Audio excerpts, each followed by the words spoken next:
All right, good afternoon or morning or evening, whenever you're watching this. So I'm going to go through this information. This is kind of like my direct instruction to you about different types of note-taking formats. So let's get started. The first one we're going to go over is Cornell Notes. So Cornell Notes, you're probably pretty familiar with. Here's more like a template here. I'm not going to read the description. You're welcome to read that. But the uses of Cornell Notes just basically are that this format facilitates the phases of focused note-taking process by designing space for note-taking, connection, summarizing. So we have the questions column, the notes column, the summary column. The note column may be lined or unlined, and you can use lots of different styles of notes for the Cornell Notes. The next type of note taking that we're going to learn about here are the 2 and the 3 column notes. I know we use a lot of the 2 column notes for during tutorials, but there are used for other purposes as well. One of, or a few of the uses and caveats of 2 and 3 column notes are that they are useful when information is very structured or the note taker's response to the information follows a pattern. They can be useful if the instructor wants to build space for the student's input or processing.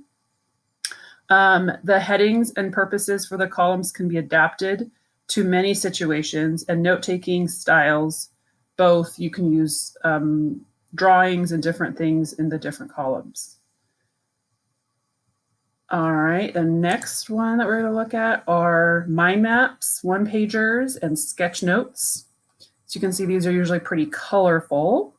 Some of the uses and caveats for sketch notes, mind maps, and one-pagers are that the visual nature of these styles of notes engage learners who thrive on creativity.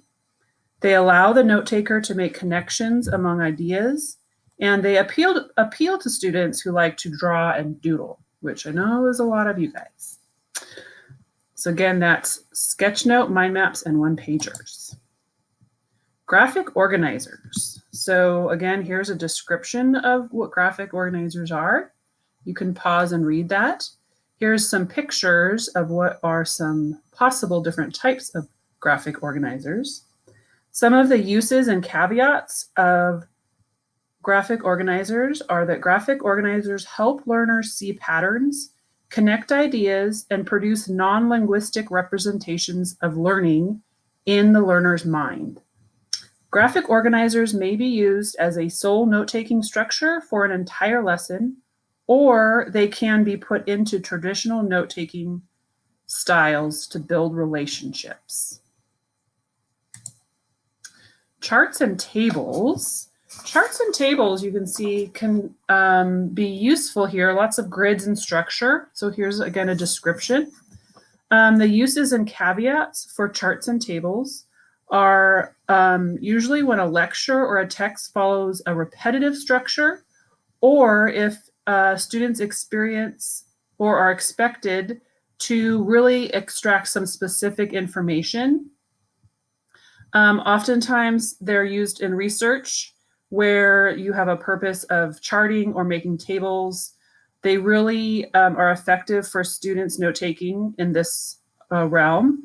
They can be frustrating, though, if they're not used in the right direction or the right content. So if you have very specific things that you want to get out of a note-taking process, this would be it. But if you're more free-flowing and creative, maybe not. Interactive notebooks. This looks familiar of what I do in my science class. Again, here is a description. Some of the uses and caveats are that notes are just only one component of this type of note-taking. The format itself encourages reflection and student input on the notes. Interactive notebooks are usually teacher assigned for a specific course, like my science class. So this format is less useful for like research or readings. It's very useful for a course of instruction where your teacher is assigning you to do an interactive notebook.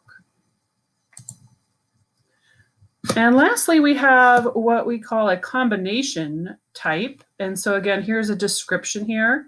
These are some pictures of different ways that you could make combination notes. But basically, some of the uses or the caveats or the good parts about this style of note taking is that this style requires students to revisit and reconsider the information in multiple forms and to think about the content of the notes several different times.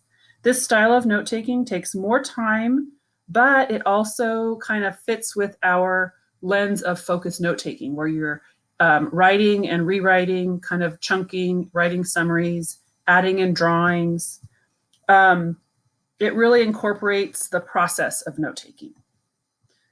All right, so those are the 7 different types of notes that we're going to learn more about and use in our classroom and our other contents.